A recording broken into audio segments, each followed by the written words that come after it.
Hi, welcome back to another session. And in this session, we are going to see how we can verify broken links on a website. To give you an example here, let me go to my sandbox and then go to my broken links webpage. And as you can see here, I have a couple of links here. The test script is going to test these links as well, but these are the example links I added here. So a valid link obviously is a link that is opening a web page with no issues, and you can access it. You don't get a 500 error in the HTTP responses. You would get a 200 response. An invalid link would be like this: the following. You get like a 404 page, which returns a 500 error to you, or any other error other than 200. We want to get 200 as a response from the HTTP connection. This is a very common issue that might happen in your career where a developer might forget to update a link or just put a typo into the link, and it would lead to a broken page, which we certainly do not want to have in our on our web page and in our application, and it looks really bad to the end user customer.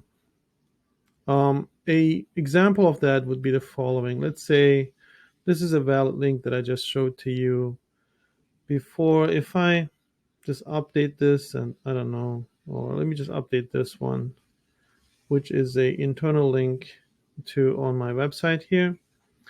Let me just remove a couple of letters here and then enter. And if I click this again now I'm getting an error. So this is a common uh, potential problem or potential issue that you might have where a developer might be forgetting to update a link, or just a simple typo, as you've seen that I've demonstrated here, could lead a web page not to open. And we certainly do not want that to happen. And as a QA person, if that happens, it's makes it really look bad. So we don't want that to happen. So let's see how we can address that in our test scripts and make a generic universal test script where it tests all the links on a web page and verifies that they're working fine. And the ones that are not working fine, we can get a list of those and see, pass them on to developers and make them fix those links. So let's hop on to the next section and let's see how we address this issue. So let's go ahead and create our test class where we were going to implement the test logic and going to write our test scripts. Let me come here to my automation tips package, right click and say new and Java class. And let's say tip 5, verify all links work fine. And after I create this test class, I'm going to just copy a few things from the other classes that I've written already. I'm going to copy from here until here. So this is basically the logic to initiate the WebDriver instance and get the browser launched and pointed to the correct URL. There are a couple of things I don't need here because this is from the past, from the fourth tip tutorial that I've done. I'm going to just delete these following strings.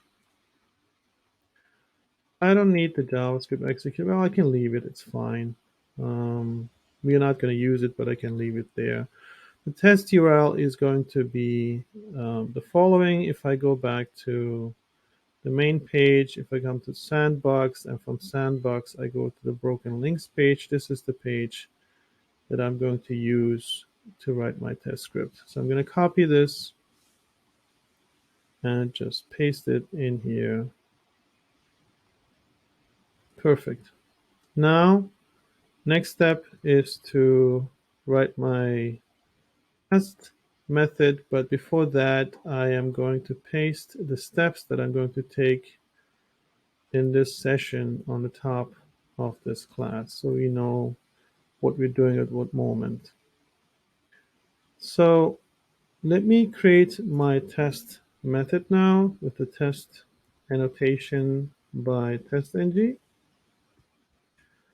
And let's name this method public void, let's say verify all links, right? I'm not going to pass any parameters. So let me leave it as is here. Let me go up a little bit so there's more visibility for you. Okay. So in our first step, we are going to open the web page and get all the link web elements. I'm going to show you what I mean by that. Obviously, the web page is open in the before class method here by using the driver instance, like driver.getTestURL. It's accessing this web page here.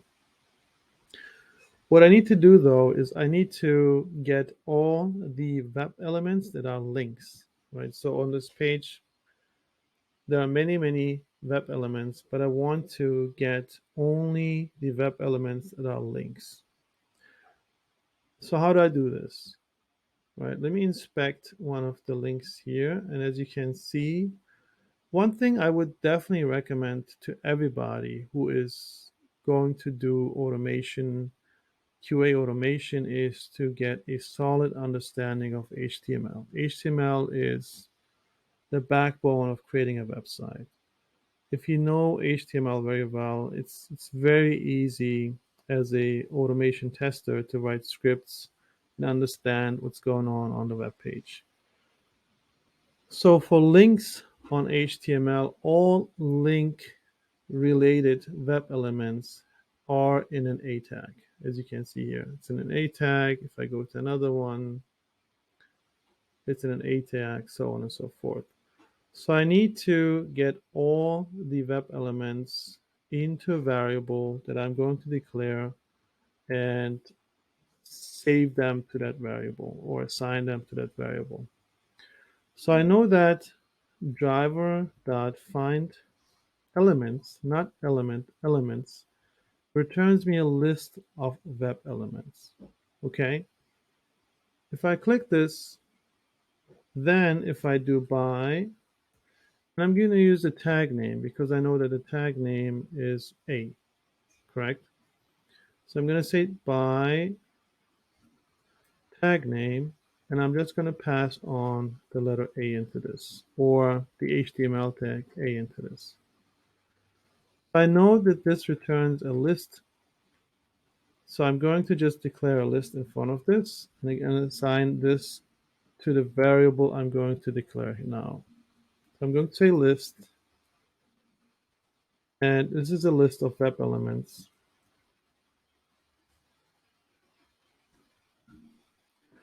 I'm going to give this a name, all link web elements.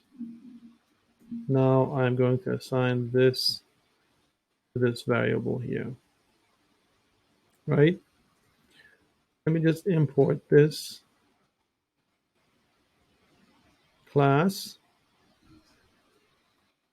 So this is our first step, okay? Getting all the linked web elements. I can actually iterate through this and we can see these web elements like on the console. So let's say let's say string, and let's say string s, or let's say web element from all linked web elements, and let's print them out. Let's see how it looks like. Okay, now let's say web element colon, and just add this at the end of this. Let me run this and see how this looks like. Execute it and see what we're getting.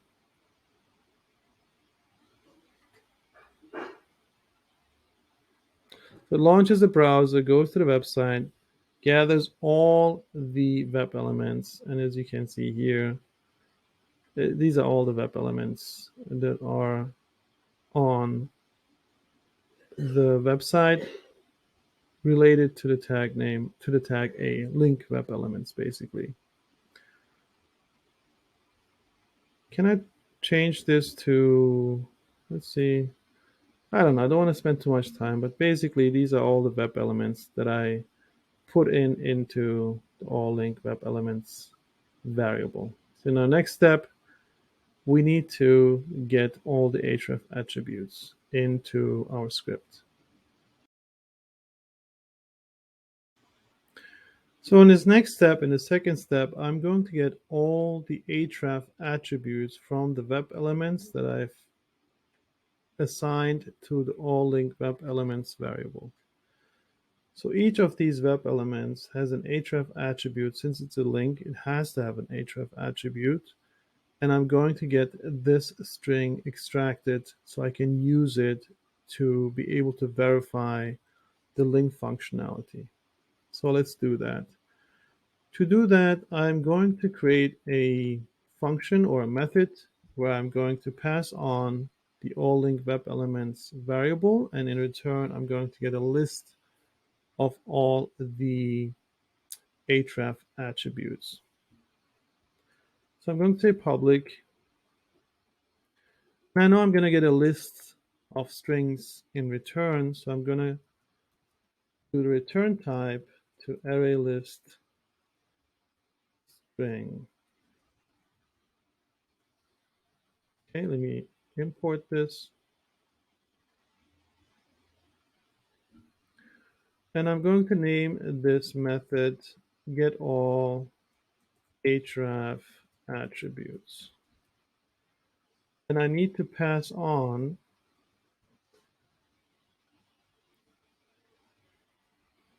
this data type, right? Because I'm going to pass this variable into this. So I need to declare that in my method. And I'm going to say all links to this.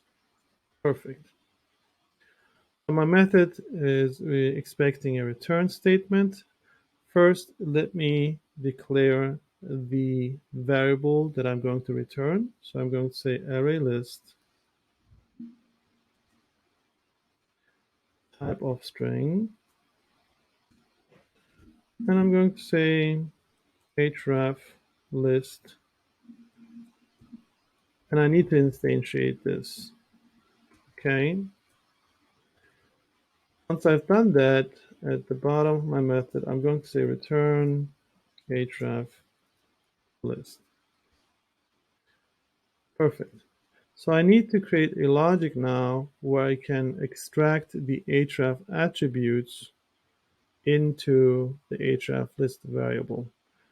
And I have a list of web elements. So I have multiple web elements, not only one. That's very important. So I need to iterate through that to be able to assign or extract each href attribute from each of these web elements. So I'm going to create a for loop, and this for loop is going to get a web element.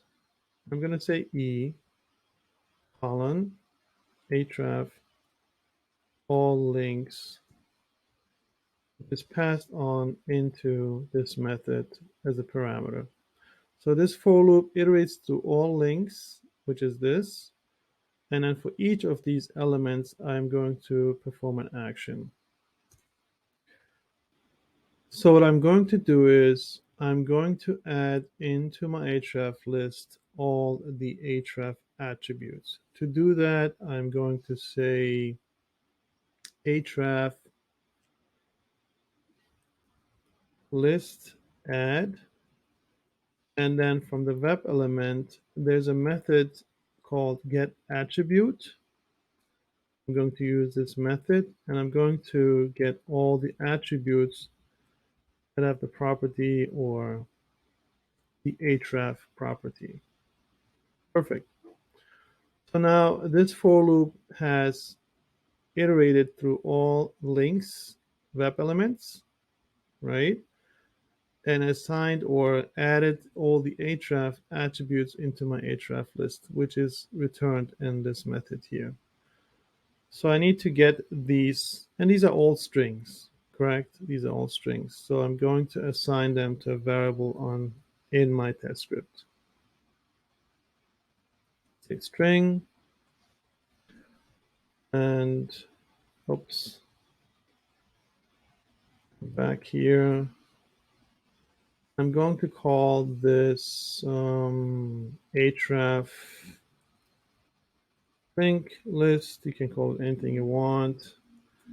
And I'm gonna call this method now in here, and I'm going to pass on this all link web elements variable.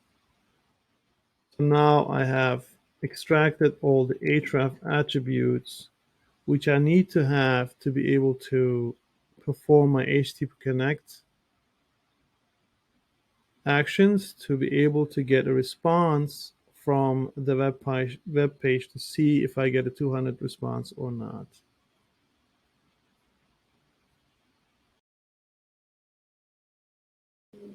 So in my next step now here, I'm going to create a method where I can pass on these href attributes, and then this method is going to return a Boolean for me that I can perform an assert action on it.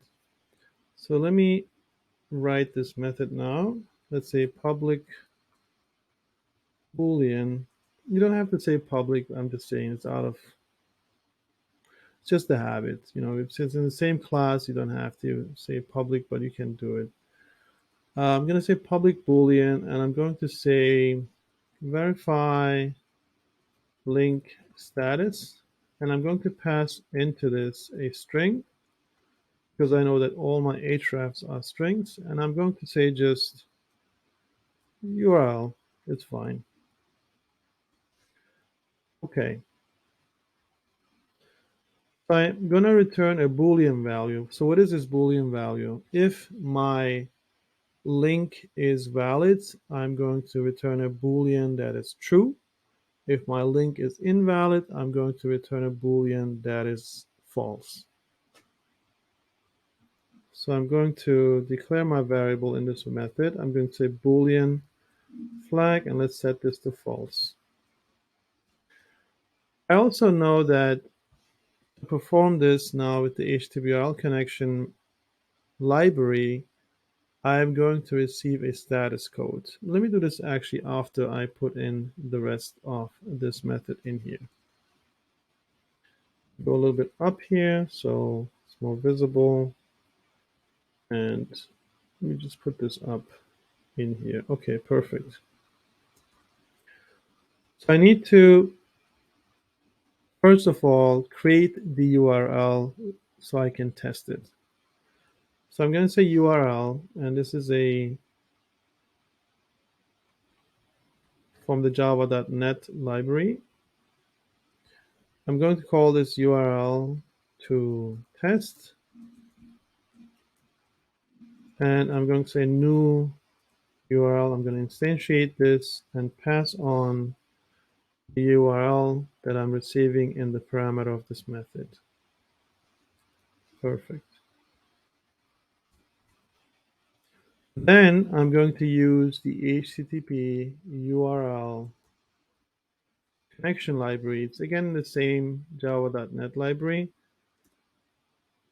to perform my link validation action. Let's say is, and I have to find it like this. I'm going to say URL to test and then open connection. Perfect. So now I can use this to do my validation. And this is it requires to have an exception, but I'm going to put this whole thing into a try catch. and going to put this in there. And for catch, I'm just going to say exception key and say just sys out this is fine. Perfect.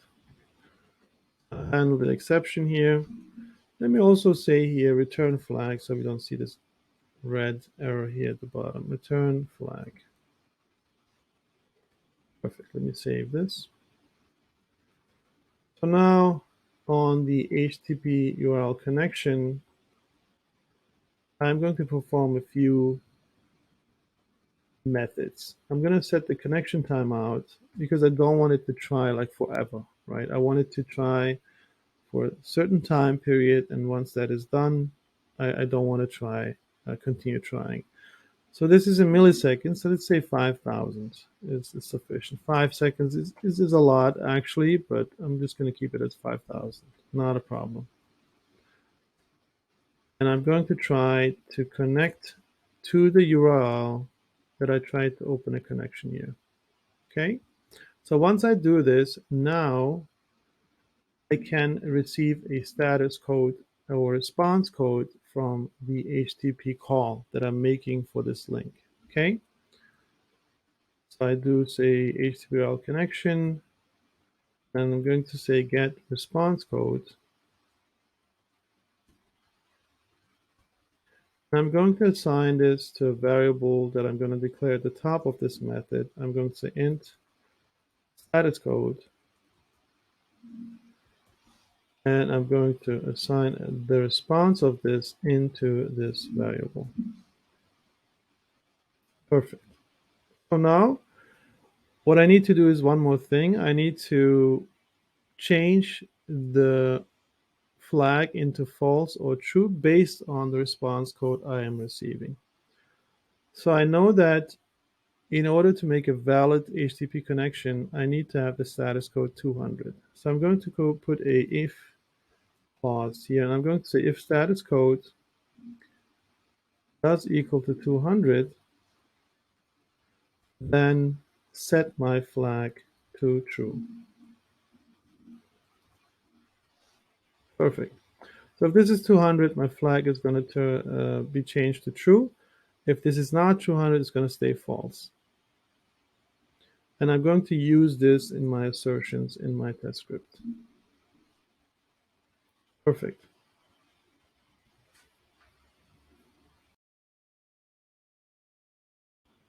So in this next step now, I am going to iterate through the href linked list, the list of strings, and I'm going to call the verify link status method to be able to verify that these href attributes or these links are working fine or not. So let me just actually get rid of this. I don't need this. I'm going to create a for loop that is going to iterate through the href linked list. And to do that, I'm going to say string,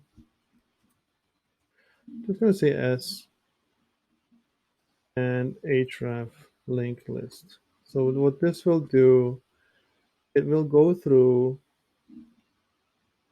the verify link status method, and I'm going to pass on each string from this string list. And I know that this in return, it returns a boolean to me, right? So I can say, I can declare a boolean at the top here. I'm going to say boolean flag. It's set to false. And then I can assign the return of the verify link status method into this flag. And what I can do then is I can do a simple assertion, a simple assertion to see if the link is valid or not. So I'm going to say assert true, and pass on the flag into this. Perfect. So now this is ready. Let's see how it looks. Let's run it.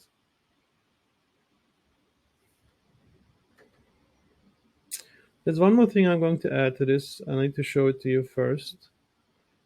So it opened the web page, got all the web elements and then all the href attributes, and it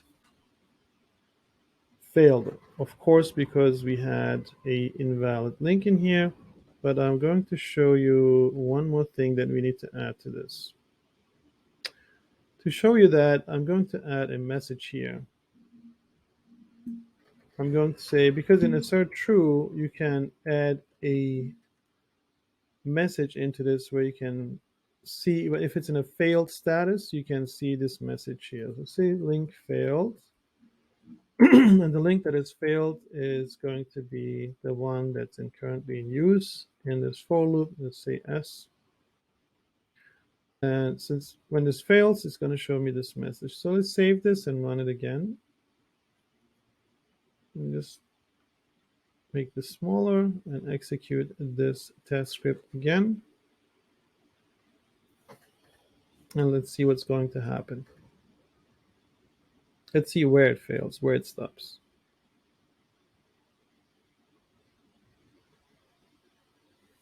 Okay, so let's go to the console. Let me expand this a little bit more. And let's see where it is. It should be somewhere here. Okay, so the link that failed is the following one, correct? But there's a logical problem here because my test did not continue after it went into this link here. So it stopped here, but I wanted to test all of it and run through all of them. At the end of it, I want it to be the test to be pass or fail, right? So to do that, I'm going to use a soft assert actually. So what soft assert does, it piles up all of the tests that are executed. And at the end of it, if one of them is a fail or if it's false, then it will fail the test. But if all of them are true, then it will pass the test. So let me declare a soft assert at the top of this test here. Let's say soft assert, soft assert. It's a new soft assert. Okay. And in here, what I'm going to say is soft assert, assert true.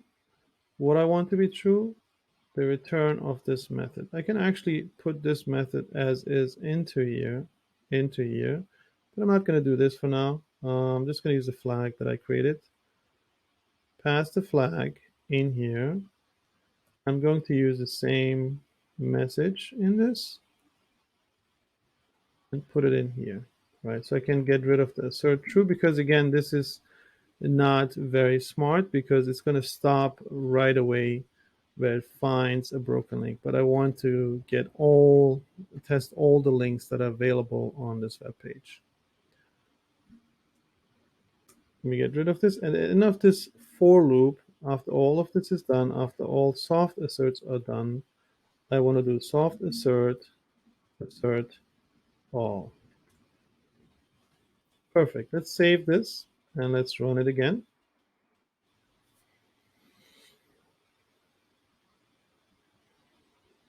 Oh, something fails. Where is it? It's line 54. Yeah, semicolon. Let's run it again.